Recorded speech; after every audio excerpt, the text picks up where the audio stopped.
Hey guys. So today, I'm excited to change up a little bit, get a little bit more serious tonight, and provide you guys with a little education. I had to use my phone to read the chat, so I'm sorry, guys. So yeah, this is all about how to interview, learning about what not to do during an interview, and hopefully it's education that job feels. Yeah, Alex, you know what? I got a haircut. My daughter's graduating kindergarten tomorrow, so I had to get for my haircut. So I went to my music off for a second.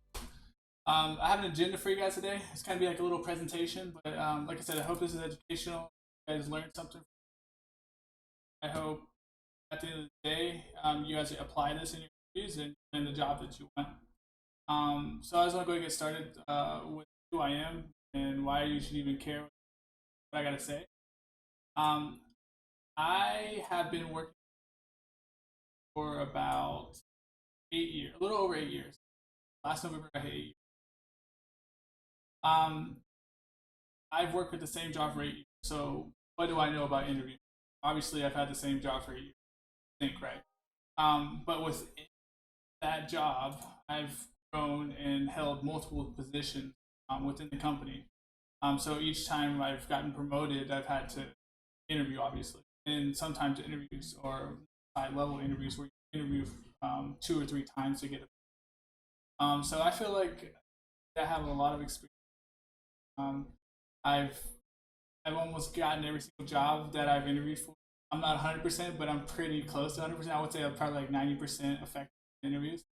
And then I've also been a hiring manager, and I've interviewed people for 3 years, hiring entry level and senior level positions, all line staff, of course, not any management. But I've hired line staff for 3 years, so I kind of know what to look for when I'm interviewing people, at least at a corporate. It's different industries look for things. So, for example, if you're in the tech industry, the way you dress is a little different than the way you dress. Job jobs. Whereas if you were to show up in a suit at a tech company or startup, people usually those are more casual. Where like not going court. So, oh, thanks, Alex. Appreciate it. So basically, what I want to go over today is basically tell you why you should even listen to what I have to say, um, and then kind of go over the do's and don'ts and give you real life examples of how those do's and don'ts have worked or not worked in the past with my experience. And so, why should you care? Again, I'm a fellow millennial, like many of the people watching the stream or many of the people on Twitch. I'm young. I'm not super young, but I'm not super. So I know what's up. I know what the struggles are. A lot of kids uh, or young adults coming out of college. I know the struggle is real to try to find a job that meets your needs. A lot of us come out of college thinking we're going to get that high paying job right out the gate. For a lot of people, that reality is not.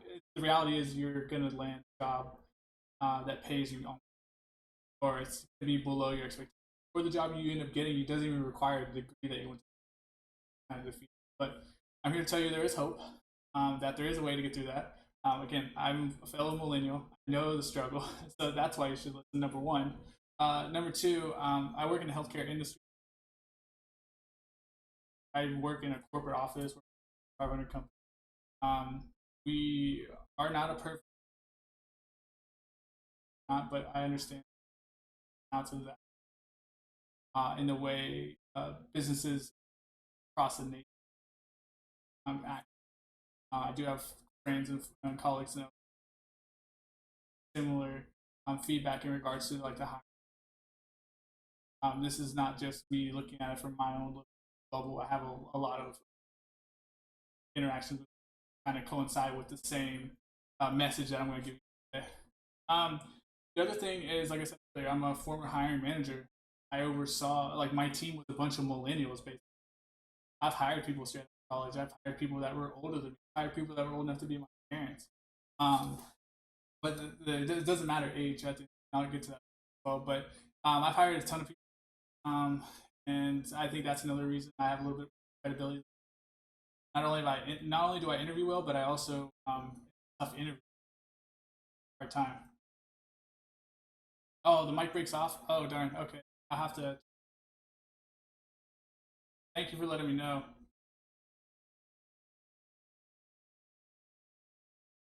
Uh,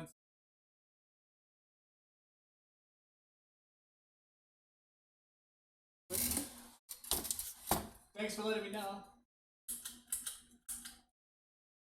Here's my fan. Sorry about that. So again, it's going back to um, really. Oh, actually, you know what? I think it's this. It's probably my mic here. Let's put it on this. Is it easier to hear me now? Oh, sorry. I'll go back to my headset. I'll probably turn my fan back on because it's so hot.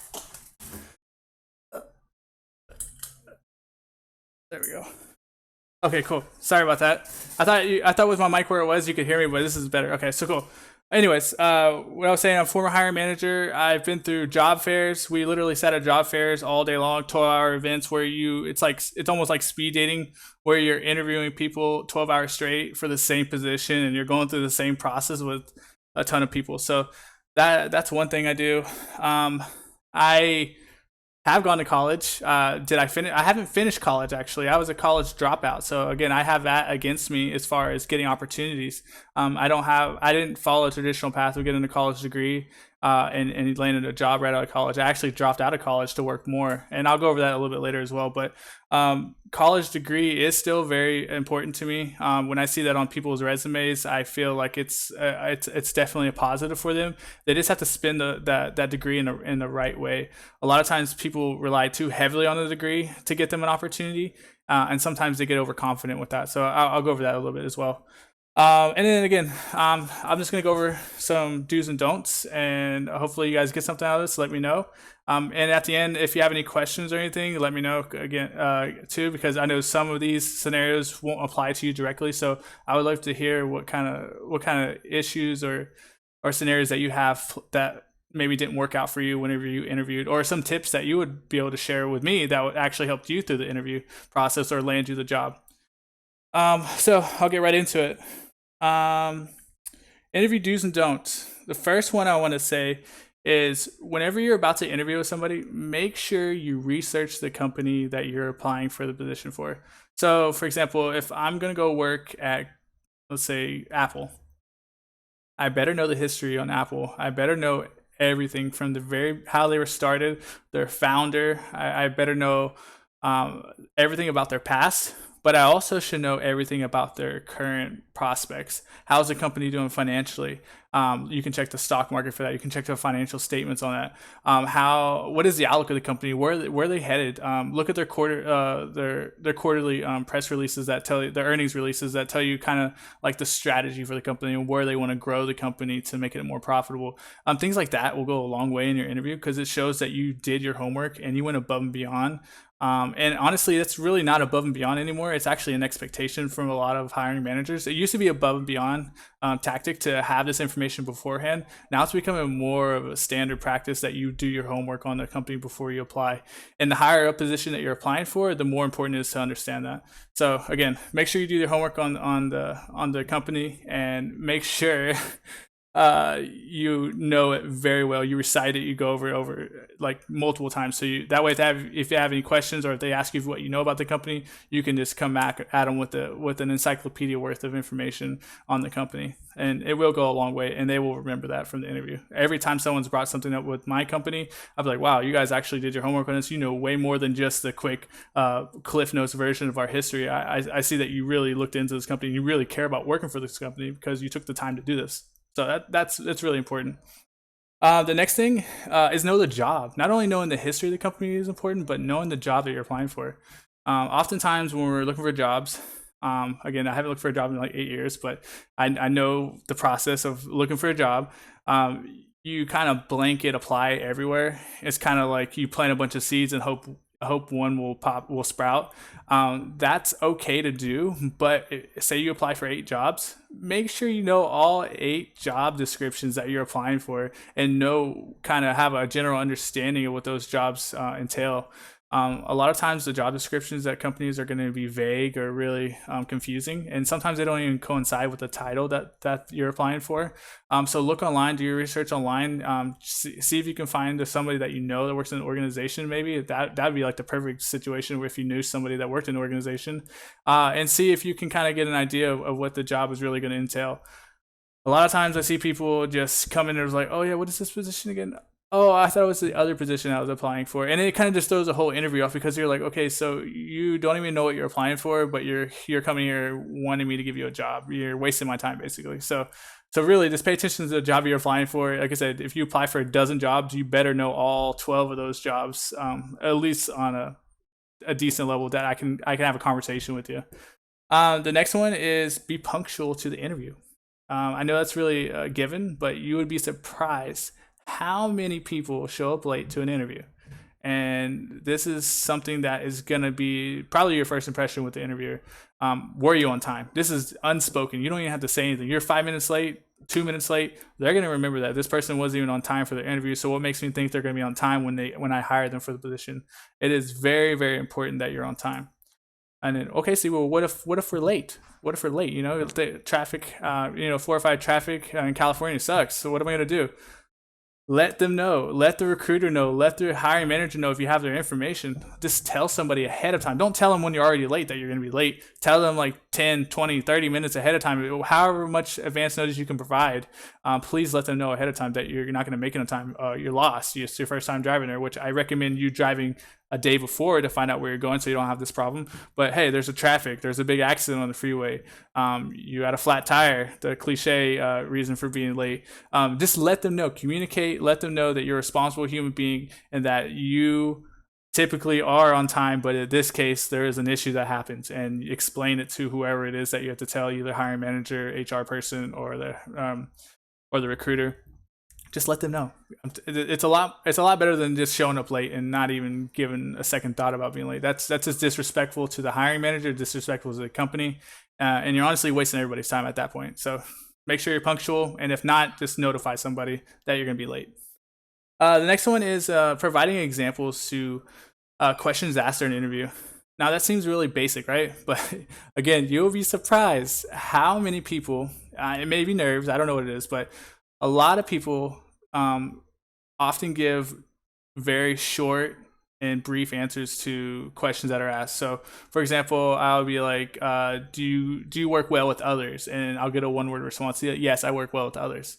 Where I'm actually looking for, "Do you work well with others?" Yes, I work well with others. But and this is what a real life example is. So I would say, yeah, I work well with others. For example, I did this with Sally the other day. She was having a bad day, but you know what? I didn't let that bother me. We pushed through the project and we still got it done on time. And at the end of the day, she came and apologized to me for being a jerk or something like that. I mean, that was a really bad example, but the point is to provide examples of proving that you've done something.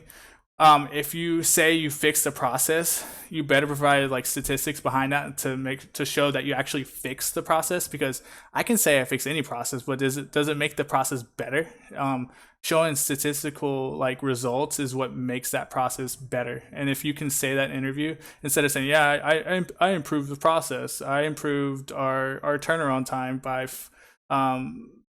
a lot, and not going into detail about it, but like, you know what, I improved our turnaround time by 10 days by eliminating X, Y, and Z, and I saved the company X amount of dollars. And if you can be that concise and be that confident, then that goes even further in the interview.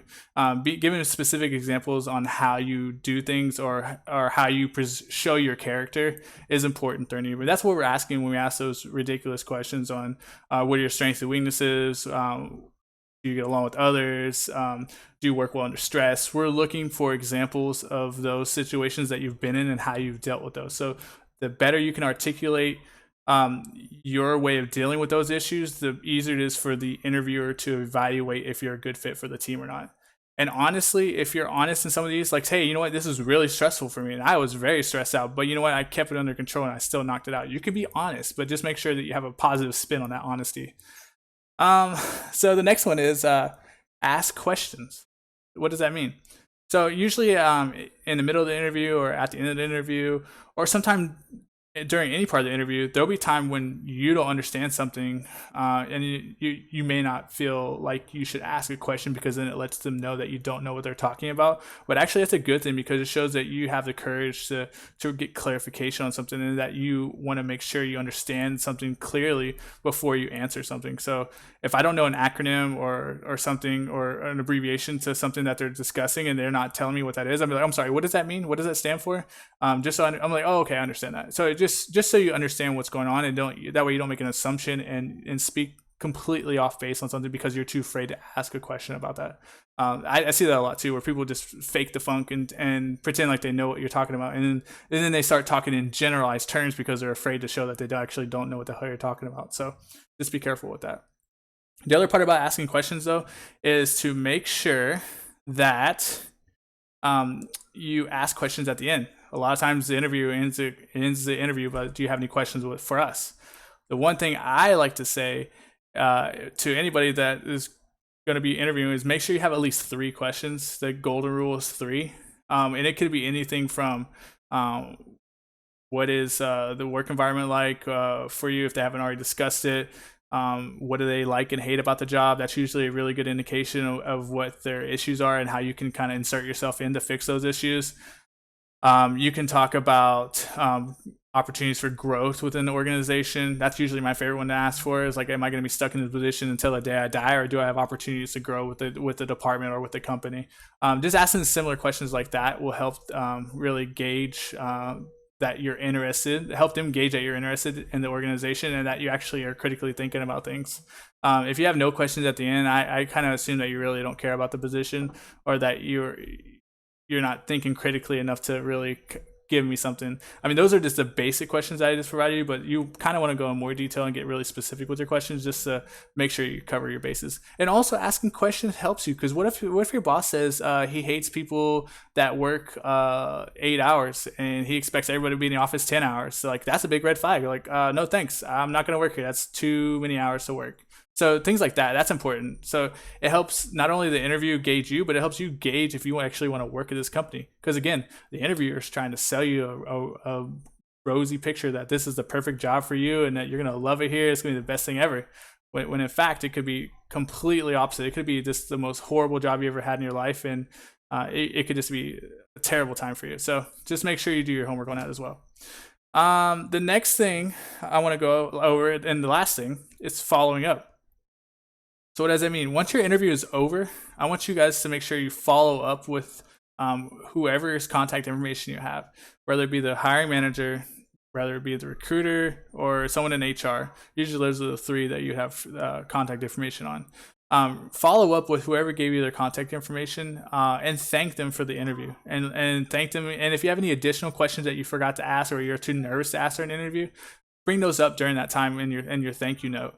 The best way to make an impact is if you do a handwritten note and hand deliver it. Again, it's if you're close by, if you're not like Skyping across the country to do an interview or something like that, then obviously you could do that. But if you're like far away and you're doing like a remote interviews, then it's kind of harder. But if you're close by, stop by the office, drop off a hand delivered note that you wrote out by your hand, and you're gonna get a lot of points for that because it shows that you took the time and effort to show your appreciation to the interviewer. And again, it doesn't guarantee they're gonna get the job. It just guarantees that they won't forget about you, and it'll make their decision a little bit harder, which is what you're trying to do today. You're not trying to you're trying to sway them, obviously, but you're trying to make their decision as difficult as possible to decide between you and somebody else. I want to make your life hell in deciding on me or Sally because I know at the end of the day I'm awesome for the job, but maybe you think Sally is. So I'm just going to try to put doubt in your mind that Sally is better than me, so that you pick me, obviously. So it's just making their decision that much harder. So yeah, that's all I have for the do's. The next one I want to go over is the don'ts, which is probably the most important one because I see this all the freaking time and it just drives me nuts. You guys would be surprised how many college kids that have went through the mock interview process in college still make these same fatal mistakes. It's just ridiculous. The number one thing I see all the time is people being underdressed. And again, this is applying to this is tailored to corporate uh, non-tech industries or non-tech startup industries, because again, if you're working at like a Riot Games or something like that, then they're going to be more on the casual side. Or if you're working at Google, they're most likely going to be more on the casual side, because that's just the general nature of tech companies. But in most corporations, most other corporations, it's going to be on the conservative side. So you're going to want to dress in a suit as a guy with a tie. You want this suit to be tailored. You want the suit to be pressed. You don't want any wrinkles in it. You want your tie to be tied all the way up. You want everything pressed, ironed, ready to go. Like literally, you're going to your funeral. You want to look your best. You want to get a haircut. You want to make sure your nails are cut. And you're just all your grooming is taken care of, because again, when you're in an interview, you kind of get like nervous, so or at least I do a little bit, and you start sweating. And the last thing you want to do is start sweating, and because you didn't do proper hygiene, just start smelling in an interview. That'd be like the worst nightmare. That's like a nightmare scenario where you're just like sweaty and you're smelling, and everybody's like, "What the hell is going on?" And you're just freaking out more because you're smelling. So just make sure you have the good hygiene and grooming. Make sure that if you're wearing, if you're a guy, your suit is on point. It fits you. I've seen suits that don't fit people. It looks kind of weird. Like they borrowed it from somebody. Again, these are college kids, so probably.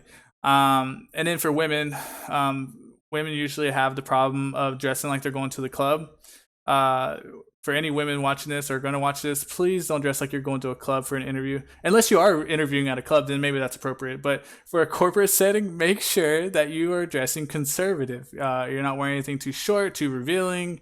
Your top isn't too open, because again, that's distracting to the interviewer, and it's not appropriate. It's not professional. It doesn't give you a professional vibe. And then for women, with that, don't add too much makeup. I've seen women put on way too much makeup, or guys and girls both put on way too much cologne or perfume, to where they literally choke you out of the interview with their cologne and perfume. So I would say if you're going to put any cologne or perfume, like one spray, and then let yourself air out a little bit before you go into the interview. Don't just spray it on as you're walking into the interview and just choke everybody out, because some people may have allergies to that, and that's the last thing you want to do, is just to ruin your interviewer's day because of you causing them to have an allergy with their perfume. So just make sure you don't do that.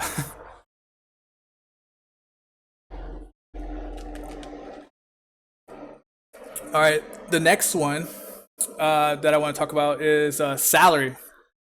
Now, people, I don't know if you guys, I see these articles online every once in a while about talking about salary. Salary seems to be taboo for a lot of people, especially older generations, and I've seen a lot of articles lately saying that younger generations should fight for salary more. My rule with salary is don't bring it up unless they bring it up, and then if they want to start negotiating salary right there on the spot, do not negotiate salary until the position is offered to you. Because what they're trying to do is gauge you if you're worth, if they can afford you, or if they can lowball you right there on the spot. So what you want to do, for example, a guy comes to you, the interviewer is like, "Hey, would you be willing to work for this amount?" And your response would be, "You know what, I don't want to discuss that during the interview process. I would like to discuss that during, if I'm actually offered the job, then I would be more than glad to discuss this with you. I can tell you what I'm making at my previous employer's location, but I don't want to discuss if I would accept or not accept a position." But you don't really want to put yourself on the hook right there in the interview, because then the guy is going to make a decision right there on the spot if he's going to hire you or not. And sometimes it's based on money, especially if you have experience, especially if you have no experience, because if you have a lot of experience, then they know you're going to be expensive. If you have little experience, they know they can try to get you really cheap. So they're going to look for ways to lowball you as quickly as they can. So I would try to reserve that negotiation process during the actual hiring process, and I'll go over that in a minute. But if they bring it up during an interview, then yes, you can speak freely about it, but just be careful about how you go about discussing it, because it could pigeonhole you into a lower salary if you say something the wrong way. Be like, "Oh yeah, that's an appropriate salary," or something like that. The other thing too is, like, don't you initiate the salary talk. So if they don't even bring up salary, I would not bring up salary either. Again, you're researching the company and the job prior to these interviews, so you should have an idea what the position pays, at least a general idea of what the position pays. So there should be no reason why you would ask that in an interview. And on top of that, you don't even know if you have the job or not yet. This is just an interview process to see if you're even worthy of the job. Asking about pay before you've even been offered a position or before the interviewers even brought it up is extremely disrespectful. And it's just when I get those questions asked to me when I was an interviewer and we hadn't even offered this person the job, even if they were a good interview, I would be immediately turned off. I'm like, nope, sorry, this is not going to work. If this is what you're motivating, it tells me that your motivating factor is nothing but money at the end of the day, and that as soon as someone comes by and offers you more money, you're going to peace out and just leave me hanging. So you know, I was like, no thanks. If your main motivator, wow, that was scary. If your main motivator is money at the end of the day, then you should not. You should approach it differently. You should not just be straight up and say how much you're going to pay me, because it's not going to work. If your main motivator is money, there's there's probing questions you can ask as far as what are the benefits packages available, and you can see what kind of compensation benefits they have there. But don't just straight up say what are you going to pay me or what's this job pay. There are ways to kind of say it without actually saying it. And it goes back to like, what are the benefits here? What are the benefits offered? What are the vacations like and stuff like that. And again, you shouldn't probably ask this stuff in the beginning. You should only ask this during the actual hiring process where they want to offer you the position, because that's the most appropriate thing to do. Let's see. Oh yeah, and when the recruiter asks you, when the recruiter calls you and say, hey, John Doe, hey Alex, you got the job. We want to offer you this much. Will you accept this position? And this is when you have the opportunity to fight for more money. And I say fight for more money every time. Unless you've given your word in an interview that you're going to be hired for a specific amount, then you have every right to counter for more money. And you know what? Most of the time they'll listen to you, because again, they're lowballing you with that first figure to see if you'll take it. And most people do take that first figure. So please, if you can, definitely rebuttal counter with a higher amount. And like I said, more than not, they're going to do that for you. I've had opportunities where I was given an amount and I was like, no, that's way lower than what I was expecting. And I was like, what about this amount? And it was substantially higher, and I didn't expect to get it. And I was hoping they would meet me somewhere in the middle, you know. And they actually came back and gave me the high point of what I asked for. I was like, dang it, I should ask for more. But the point is, you can always counter there. So hey Jake, thanks for joining. I'm just going over the salary negotiation part when you're actually offered the position. So feel free to stick around. If you miss anything, I can definitely go over it in a moment. But the other thing too is, again, when they offer you the position, make sure you counter. And if they say no, then you have a dilemma. You either take the position as is or you don't. But like I said, the positions I've taken, I think majority of the positions I've actually been afforded the counter offer that I asked for. They've given it to me. I want to say like 3 out of 4 they did. And then one of them, they said, no, I'm sorry, this is all we can give you. And I still took the job anyways, because it was a good opportunity. The last position I just got promoted for, it was a negotiated rate prior to me taking the position. It's because I knew the hiring manager. So me and him, we were talking. We're like, hey, he's like, I want you on my team. It wasn't really an interview. It was kind of informal, like interview or discussion, if you will. He's like, I want you on my team. I want you to take this position. And I was like, all right, cool. And then we started discussing what it was, because I had no idea what the position was, because, again, he approached me about it. And then he's like, you know what, I want to bring you in at this amount. And he's like, are you good with this amount? Because I can't go much higher than this. And I was like, well, what's the amount? And he shows me, and I was like, okay, yeah, I can do that. And then when the recruiter reaches out to you, or they'll be like, okay, so we're offering you a position for this amount. Are you good with this? And immediately, because I had already given my word to the hiring manager that I would go in at that amount, I honored the agreement that I had with him, gentleman's agreement, and I took that position. So that's definitely what I did. And Jake, please feel free to leave any questions you have in the chat, and I'll be sure to get to them at the end of my little spiel here. So in that case, I had to keep the gentleman's agreement and take the position at the amount that we agreed on during our interview. So the next thing I want to talk about is feeling entitled or ungrateful. These are kind of like vibey things, and they're subjective. So sometimes It can be overconfidence. Sometimes it can be like you're too good to be here type of thing. I see it a lot with recent college graduates where maybe they're interviewing for a position that is beneath their talent, which happens a lot out of college. And they're like, they come in the interview and thinking they're God's gift to earth, and they're like, you know what, this interview is beneath me. I don't even care about this job. I'm just doing it because someone told me to interview. Which it does happen. They get leads from recruiters and stuff. So definitely. Hi Pearson. Feel free to leave your questions or in the chat, and I'll get to them as soon as I'm finished with my little presentation here. And thanks for joining me. Hopefully this helps you land those jobs you guys are looking for. I know it's summertime, so a lot of kids out of school, a lot of kids looking for jobs. Hopefully I can help get you guys over the edge.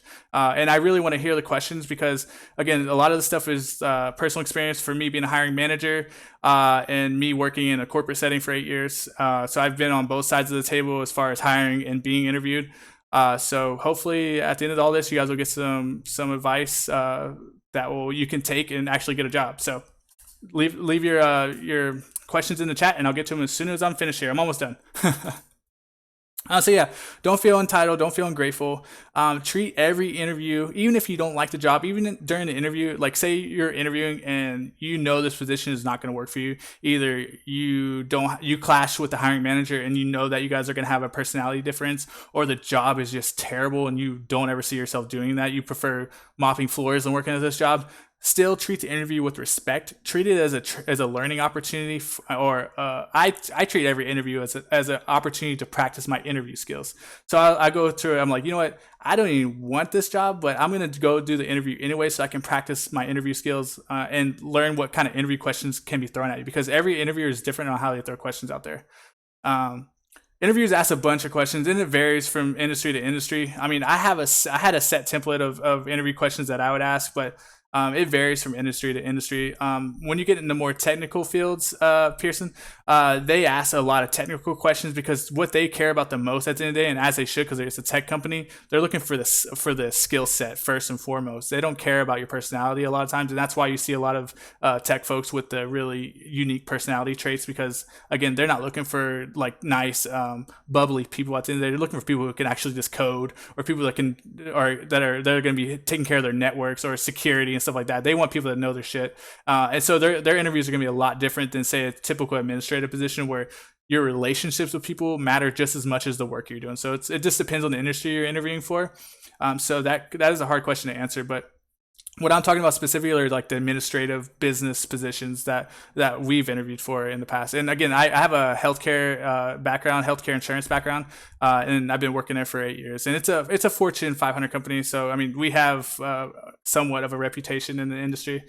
So, anyways, back to feeling entitled and grateful. Treat it like a practice interview, even if you don't want it. Be respectful to those folks, because again, your reputation with those folks, if you are an asshole or if you're just ungrateful little punk, will follow you. Especially if you're looking for a similar job or a job in that industry. They will talk to other industry people and be like, you know what? Pearson, okay. You know what? My VOD will be on, but again, I can go over it with you in a moment, okay? So give me 1 sec. So yeah, just make sure you understand that industries are often small, they're close knit, and they all communicate with one another. So if Bobby over here is a complete asshole to me, and he goes and interviews somewhere else, and my friend who works at this other organization asked me about, hey, did you interview Bobby the other day? And I'm like, yeah, that guy's a total jerkwad. Don't even give him the time of day.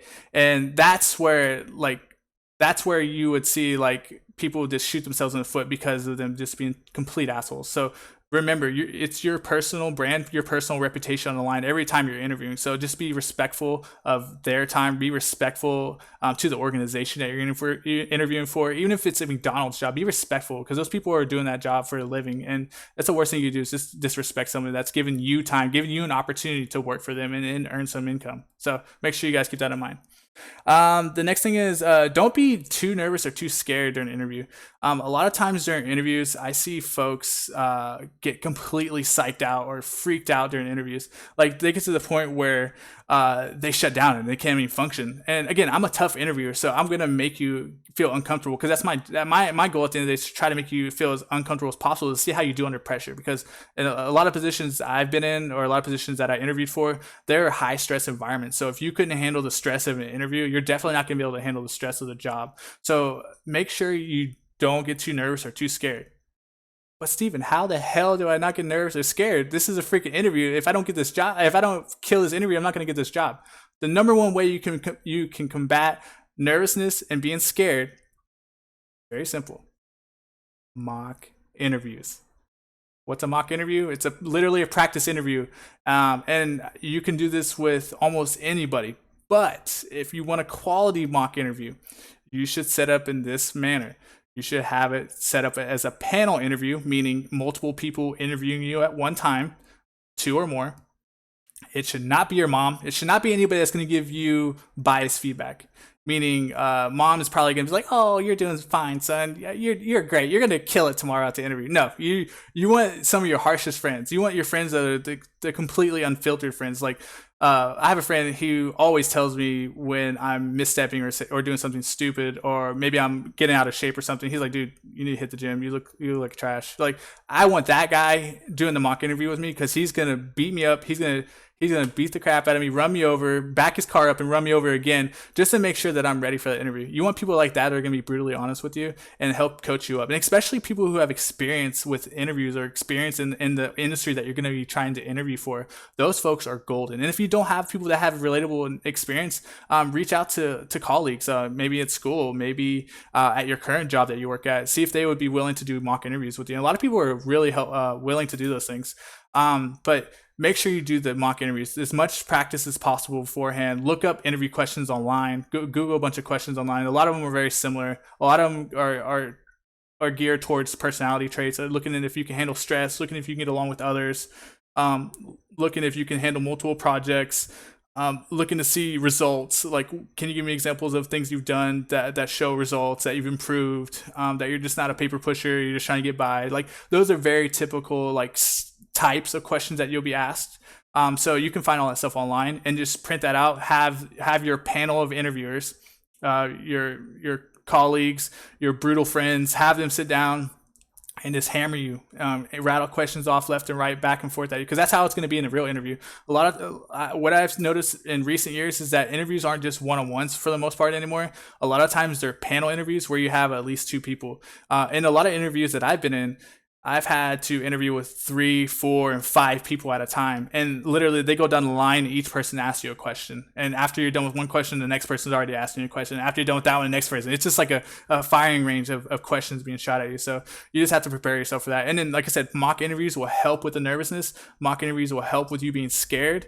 And you can treat them like traditional interviews, like you're really in an interview, or you can have like kind of like pseudo interviews where they'll ask you a question and then you'll respond to it. And then right after you respond to it, the mock interviewers will be like, okay, this is the way you said it, but this is how you could have said it better or something, and then help coach you through it. You can do it that way, or they can just take notes, and at the very, very end of the interview, then they can go back and say, okay, these are the things that we noticed that you did really good at, these are the things that you did okay at, and these are the things that you're terrible at and you'll probably not get the job, so we need to work on these.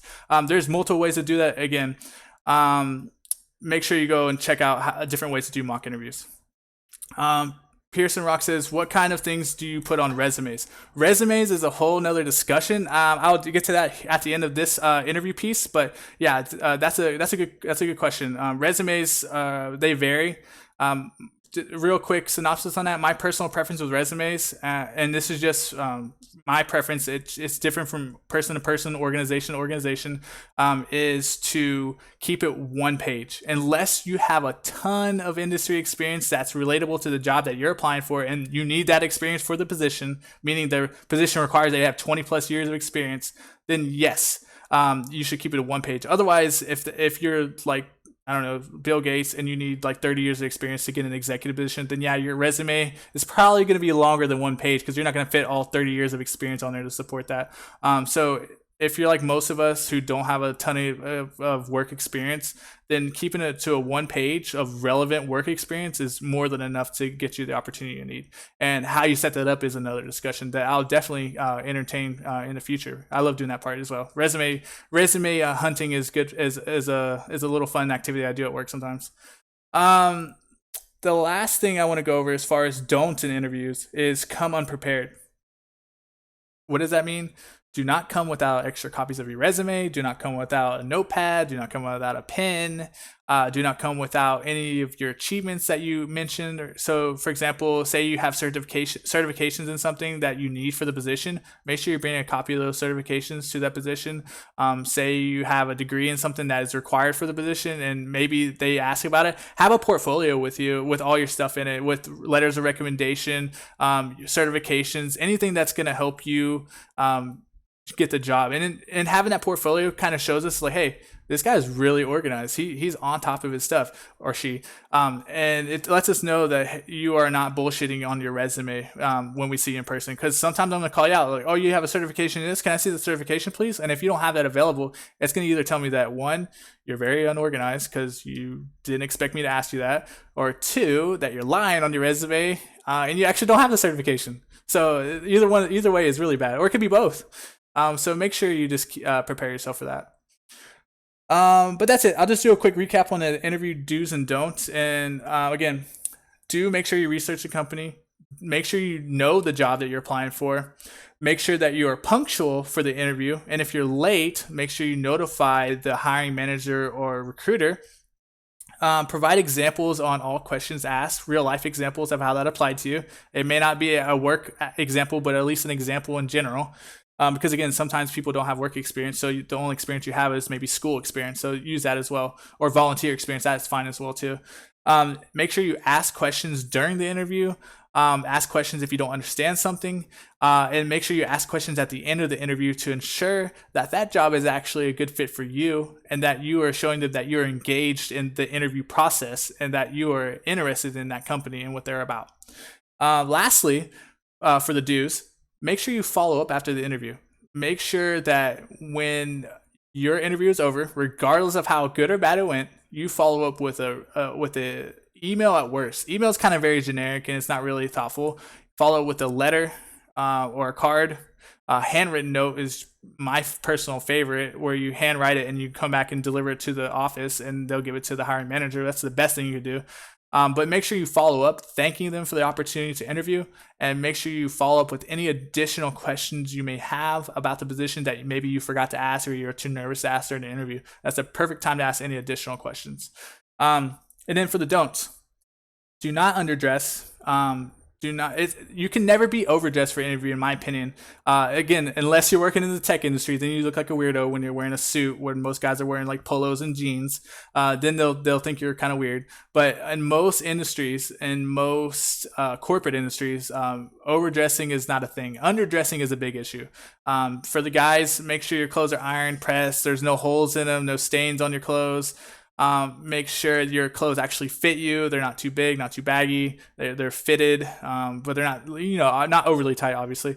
And make sure that you're well groomed, your nails are cut, your hair is done, hygiene, all the basic stuff. And you'd be surprised some of the basic stuff people forget about. And like I was saying earlier, a lot of times you get nervous in interviews, you get all sweaty and stuff. So make sure that you have enough deodorant and stuff to cover that up, because again, the worst thing you want to do is just like be stinking during an interview because you're so nervous and you're just sweating like crazy. I'm a really sweaty person, so I always account for the extra sweating in like high anxiety situations like that.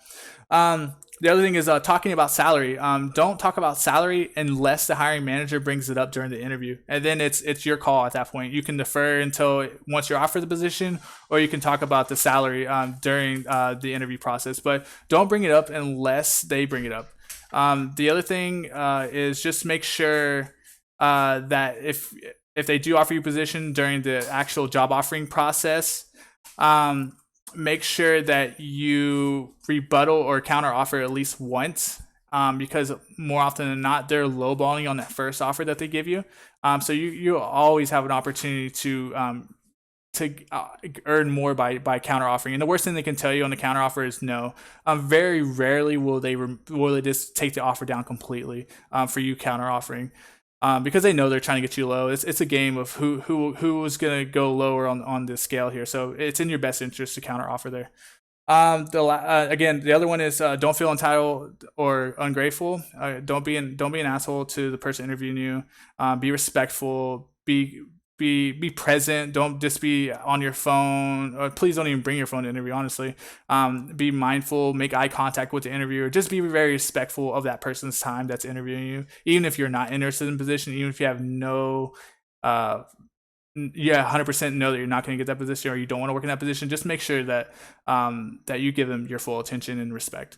The other thing is, don't be nervous or scared. Again, we just talked about mock interviews and making sure that if you are nervous or scared, and most of us are for interviews, to do a bunch of mock interviews, maybe two, maybe three, to get those jitters out and to make sure you're extra prepared. And then lastly, again, don't come unprepared. Bring your resume, bring a notepad to take notes, bring your portfolio that shows your certifications, your degree, whatever it is that you need for that position, because whatever you put on your resume most likely will be brought up during the interview process. So yeah, that's a wrap for all the interview do's and don'ts. Like I said earlier, if you guys have questions, like specific scenario questions on how to deal with things, or if you'd like me to go over some of the crazy questions that I've asked or been asked, I'll be more than glad to go over that with you guys.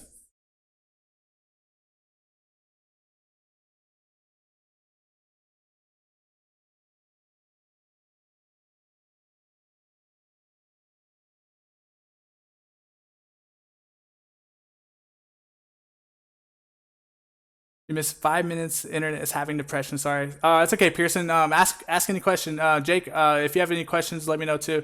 I'm here to help. And then Hawk, I see you're in the room too. If you wanna, if you have any questions, let me know. Again, just to give you guys a background on who I am, so give you a little credibility to like the interview process. I've worked in a corporate setting for 8 years, over 8 years, almost nine now.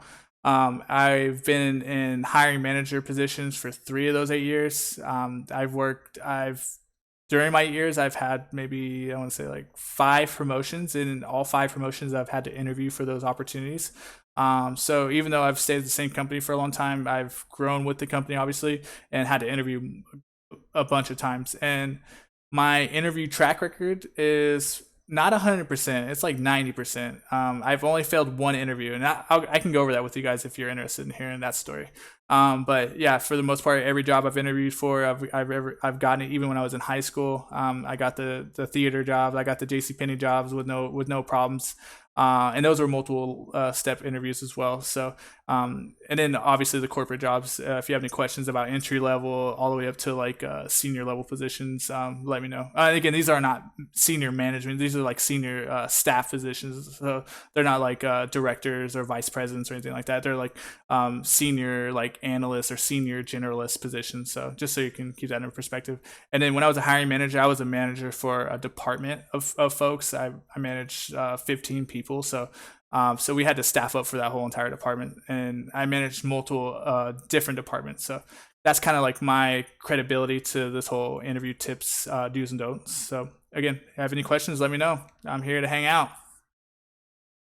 and also talk about video games too, because I love video games, obviously. Put some music on while we're here too. My ROTC instructor said if I say that I'm ROTC in resume, that they would probably give me that job.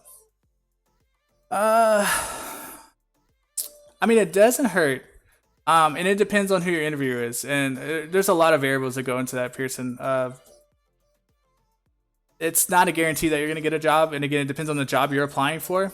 I'm assuming it's like a regular like retail job, possibly, or entry level job. It's not gonna automatically get you the position that you're looking for.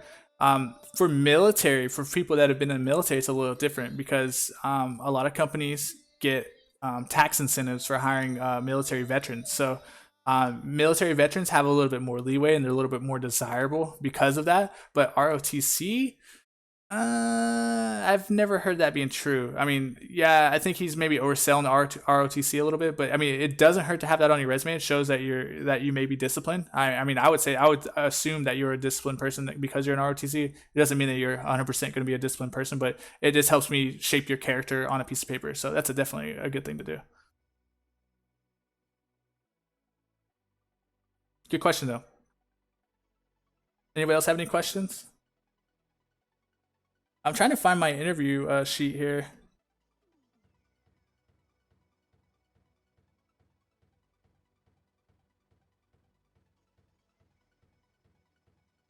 Yeah, I mean your resume. All right, so let me give this. So there's two different types. There's people who have experience, people who have no experience on resumes. For people who have no experience and are making a resume, I recommend you do some volunteer work somewhere, some volunteer activity somewhere. And ROTC, I'm sure they do volunteer work, and I'm sure in high school, if you're in high school still, that you're required to do volunteer work for college, or at least they do that. If you want to go to college, you got to do so many volunteer hours. At least that's how it was when I was in high school. So make sure if you are doing volunteer work that you include that on your resume. Having the volunteer work is better than nothing at all. So if you have zero work experience, but you have a lot of volunteer hours and volunteer work, indicate what your position was in the volunteering when you were volunteering and what your responsibilities were. That'll help as far as your resume goes and building it out, because obviously they know you don't have a lot of work experience. The interviewer is going to be realistic when interviewing somebody, especially for an entry level position, like say a retail job or like a fast food job. Like they know a lot of people don't have any work experience, and that's okay. They're looking for character at that point. So ROTC would help with your character building, is what I was saying earlier, but it doesn't guarantee you'll get a job. Not at all. It's all how well you mesh with the interviewer. A lot of it is based on feelings. Interviewing is not a perfect science. Everybody has a different way of interviewing. Everybody feels differently about people. They mesh differently with people. Like I don't get along with everybody, so when I'm interviewing with somebody, sometimes we just don't connect, and you know that's fine. Not everybody's gonna like you. Just like with streaming on Twitch, not everybody's gonna like what you got to say on Twitch. So it's the same thing. But yeah, let me know. Any other questions, guys? Pearson seemed like the only one talking over here.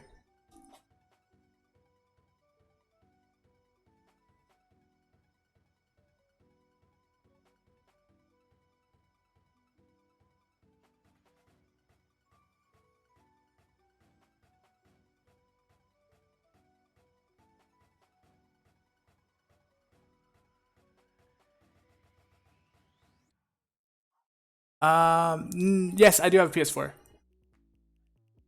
I don't really play on it, but yeah, I have a PS4.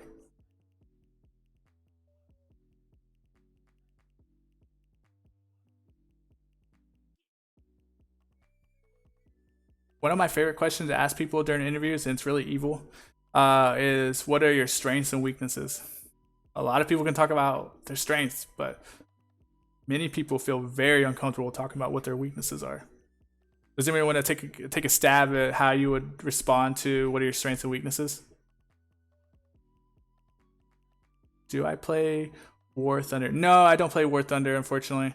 The only games I play on PlayStation 4 are Final Fantasy 15, Fallout 4, and a little bit of Overwatch, which I haven't played in forever. But mostly I'm on the PC and I play League of Legends, Hearthstone, and a bunch of Steam games typically.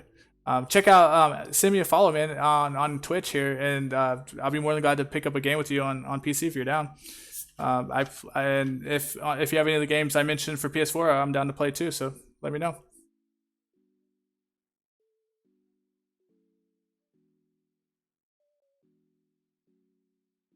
The whole point of me doing this IRL though was to help, like, maybe educate folks or open their eyes a little bit more on the whole interview process, because I know interviewing for most people is very stressful and causes a lot of anxiety. So I hope at the end of this that people will understand a little bit more behind the scenes stuff on it. And what we're looking for is hiring managers, and just kind of like take a little bit of the anxiety out of the equation.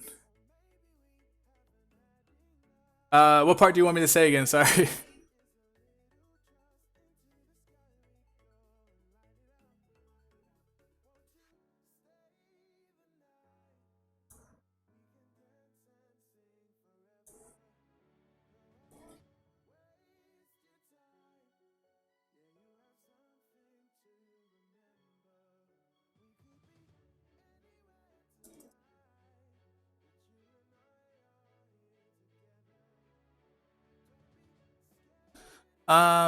Oh, I was just saying. I don't play War Thunder. And also I played Fallout 4. What else I play? Fallout 4, Final Fantasy 15, and Overwatch. Those are the three games I typically play. And then What else? I usually play PC. My main game is League of Legends, and I play a little bit of Hearthstone, Heroes of Storm, and a bunch of Steam games. If you want to play any games, just add me on here. Just send me a little follow, and I'll be more than glad to add you and play. I'm always looking for more people to play with. I'm actually looking to build a community as well, because I want to do more of these kind of talks with people. Like, I feel like the IRL channel currently is just a bunch of cam girls, unfortunately. And I'm trying to make it more meaningful for people. Actually, have real life talk here, and maybe help people along the way. You know, I want to provide entertainment, obviously, which is the gaming side of it. But on this kind of channel or this community here in IRL, I want to be able to kind of educate people a little bit about life. Because again, I'm a gamer at heart. I played games my whole entire life, but I also have experienced like the real life and the pros and cons of that as well, personal and professional, at work, home, everything. So anything and everything that you can think of, I've probably been through it. Anybody else in the chat have any questions or anything?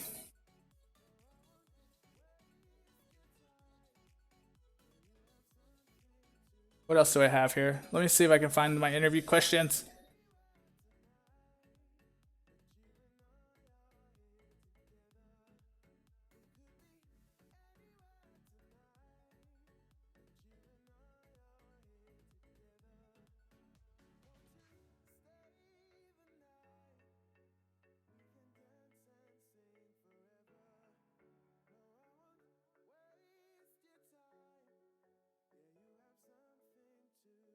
I can't find it. Darn it.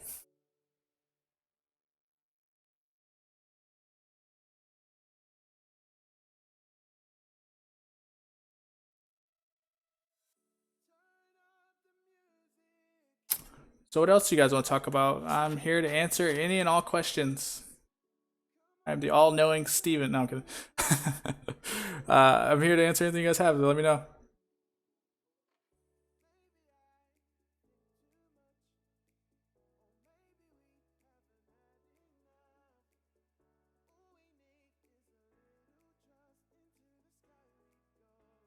Your internet's a piece of shit. I'm sorry about that, man. Sometimes being on Wi-Fi sucks. I don't know if you're doing Wi-Fi or not, but if you are on Wi-Fi, try to connect it to the Ethernet cord. That'll make your connection a little more stable. If you're already connected to Ethernet, then that sucks. I'm sorry about your internet, man. Feels bad.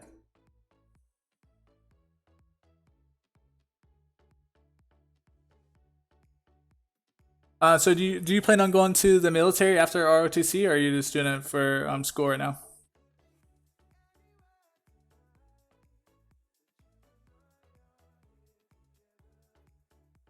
Okay, no problem, man. Like I said, just send me a follow because I'm usually off and on during the week. So if you want to know when I'm on during Monday to Thursday, just send me a follow or add me on Twitter, and then I'll be sure to tweet out when I'm getting on. I hope you have a good night, dude. Sucks for your internet. Hopefully it gets better later.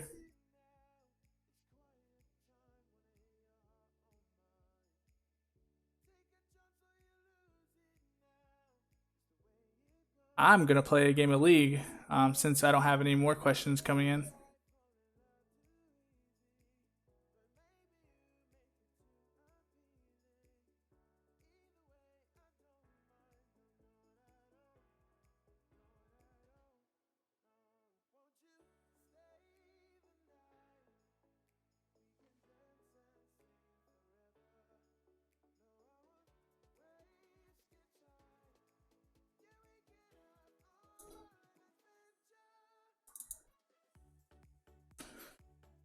And sorry guys, I'm working off of one monitor right now. I was supposed to get my monitor like on Sunday, and I don't know what happened, but I never got it. So I had to wait until today to reorder the monitor. So it really sucks. I'm working off of one screen and use my phone for chat. Rough life. Oh dang, joining the Marine Corps and being a helicopter pilot. Both my stepdad and my brother were Marines. They were both infantry though, so helicopter pilot sounds really dope.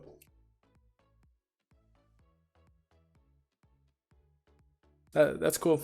And you're doing the smart thing. You're not doing infantry. Infantry is probably like the worst job you could have in the Marines, unfortunately. And again, I don't mean that as with any disrespect. But as far as like job skills when you get out of the military, like unless you're going into like the police force, infantry is probably not the best place to go. I give total props to both of them. Though. My dad was in infantry, my brother was in infantry as well. So helicopter pilot sounds pretty dope, man.